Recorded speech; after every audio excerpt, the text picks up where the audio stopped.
Salam sehat, selamat pagi anak-anak ibu kelas 9. Masih semangat kan dalam pembelajaran kita hari ini? Ya, tentu masih semangat. Dan itulah harapan ibu. Kamu harus tetap semangat mengikuti pembelajaran kita hari ini, walaupun sampai saat ini kita masih tetap pembelajaran daring.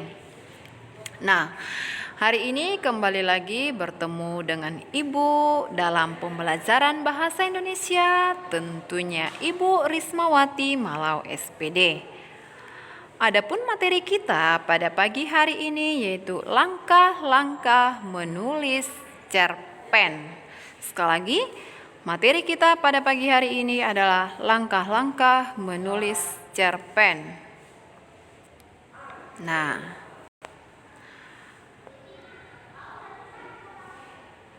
sedangkan KD kita pada pagi hari ini adalah KD 46, yaitu mengungkapkan pengalaman dan gagasan dalam bentuk cerita pendek dengan memperhatikan struktur dan kebahasaan. Nah, adapun tujuan pembelajaran kita pada pagi hari ini adalah sesudah pembelajaran kamu diharapkan mampu memahami langkah-langkah menulis cerpen. Namun, sebelum kita melanjutkan pembelajaran kita membahas lebih dalam seperti apa langkah-langkah menulis cerpen, ada baiknya kita berdoa terlebih dahulu untuk menyerahkan segala kehidupan kita kepada Sang Pencipta. Marilah anak-anak ibu kita ambil sikap yang hening, kita ambil sikap yang tenang, kita tandai diri kita dengan tanda kemenangan Kristus dalam nama Bapa dan Putra dan Roh Kudus. Amin. Allah Bapa kami, Tuhan Yesus menyiapkan diri dengan sungguh untuk menjalankan tugas perutusan dari-Mu.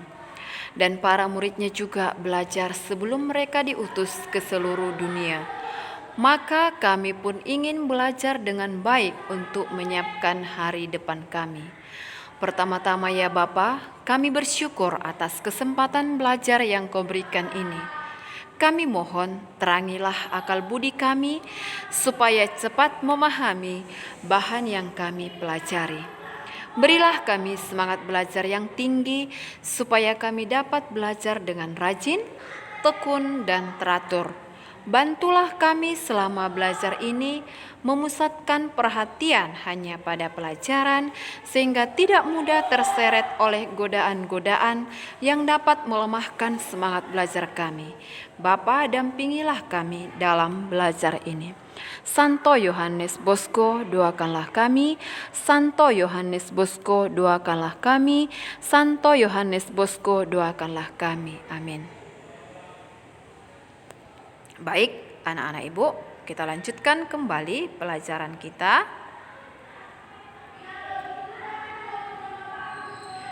Adapun langkah-langkah menulis cerpen adalah sebagai berikut. Nah, kira-kira apa langkah-langkah ketika kita mau menulis cerpen? Yang pertama, menentukan tema. Menentukan tema. Tema merupakan suatu yang menjiwai sebuah cerita. Tema menjadi dasar dalam bercerita. Tema-tema yang sering digunakan dalam penulisan cerpen misalnya masalah sosial, keagamaan, kemiskinan, kesenjangan, perjuangan, percintaan, dan lain sebagainya. Jadi hal yang pertama, ketika kita mau menuliskan cerpen itu, langkah yang pertama yang kita gunakan adalah menentukan tema, bukan menentukan judul. Selama ini yang ibu perhatikan, ketika ibu menugaskan kamu untuk menulis cerpen, maka yang pertama kamu tuliskan adalah judul, sehingga kamu kebingungan untuk melanjutkannya.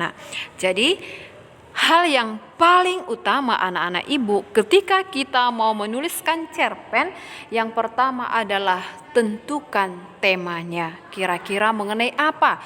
Ingat, tema tidak sama dengan judul. Ingat ya, tema tidak sama dengan judul. Tema itu adalah gambaran umum, ide pokok yang menjiwai sebuah cerita. Itulah tema. Jadi hal yang paling utama, yang pertama sekali kamu tentukan ketika kamu mau menulis cerpen adalah menentukan tema. Nah, yang berikutnya, tentukan sudut pandang. Nah, dalam menulis sebuah cerpen anak-anak ibu, kita harus konsisten dalam menggunakan sudut pandang. Nah, artinya, kalau dari awal kita sudah menggunakan sudut pandang orang pertama, maka sampai akhir cerita juga kita harus menggunakan sudut pandang orang pertama. Ya, misalnya menggunakan kata ganti saya, aku, daku. Jadi, sudut pandang orang keberapa yang mau kita gunakan dalam cerita kita, kan begitu. Nah, sudut pandang itu kan ada tiga, ada sudut pandang orang pertama, ada sudut pandang orang kedua, ada sudut pandang orang ketiga. Dan biasanya di sana kita menggunakan kata ganti tergantung sudut pandang orang keberapa yang kita gunakan. Semisal kita menggunakan sudut pandang orang pertama, maka kita gunakan kata ganti orang pertama, yaitu saya, aku, daku. Nah, kalau misalnya kita menggunakan sudut pandang orang kedua, maka kita menggunakan kata ganti orang kedua. Misalnya kita, kami, ya. Atau semisal kita menggunakan sudut pandang orang ketiga dalam cerita kita, maka kita menggunakan kata ganti orang ketiga. Misalnya ia, dia, beliau, mereka, seperti itu. Nah, jadi dalam sudut pandang ini si penulis atau kita harus konsisten, ya. Kalau dari awal cerita kita sudah menggunakan sudut pandang orang pertama, jangan nanti di pertengahan cerita kita kembali menggunakan sudut pandang orang kedua, seperti itu. Jadi artinya yang menentukan sudut pandang ini kan kita, si penulis yang menentukan sudut pandangnya. Apakah dia menggunakan sudut pandang orang pertama, apakah dia menggunakan sudut pandang orang kedua, atau menggunakan sudut pandang orang ketiga. Jadi tentukan, kamu harus konsisten. Kalau dari awal sudut pandang orang pertama yang kamu gunakan, maka sampai akhir juga kamu harus menggunakan sudut pandang orang pertama. Itu dia. Nah, mungkin kamu bingung sudut pandang orang pertama itu seperti apa, Bu? Nah, kalau sudut pandang orang pertama, ya, ini juga sudut pandang orang pertama pelaku utama, ada juga pelaku sampingan, kan seperti itu dia. Nah, artinya keterlibatan si penulis di dalam cerita itu. Nah, baik. Yang berikutnya, penokohan. Nah, pengungkapan karakter tokoh dalam cerita juga harus logis, anak-anak ibu. Nah, kita sebagai penulis ataupun pengarang harus dapat menciptakan gambaran yang tepat untuk watak seorang tokoh yang kita tampilkan di sana.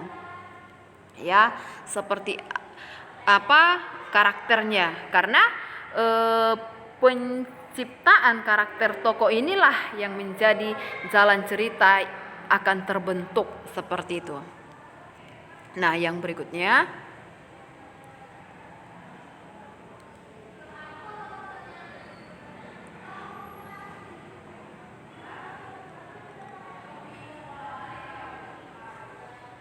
alur ataupun plot.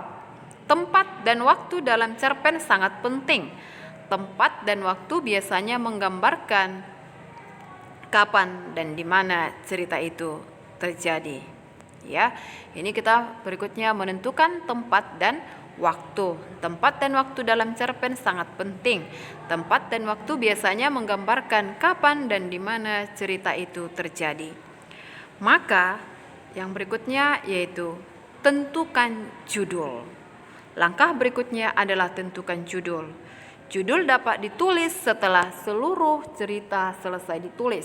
Judul dapat ditentukan dari bagian yang paling menarik dari cerita. Jadi seperti yang kukatakan sebelumnya, ketika kita menulis cerpen, hal yang pertama kita tentukan tadi adalah tema.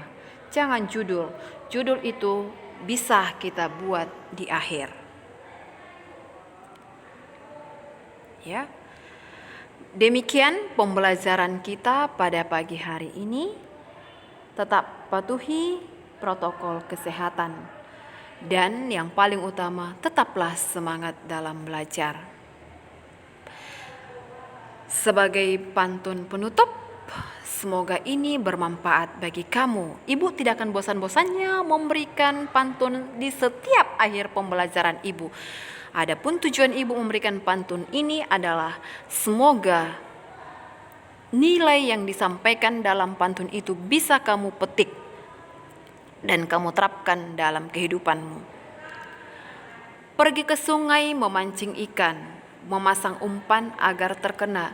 Jika kau ingin berwawasan, maka rajinlah membaca.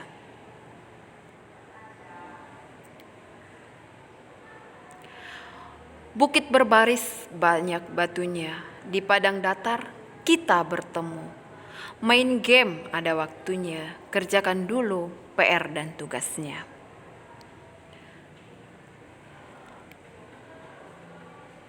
Sekian pembelajaran kita pada pagi hari ini. Ingat pesan Ibu Na, selalu gunakan masker kemanapun kamu pergi. Rajin-rajin mencuci tangan, hindari kerumunan.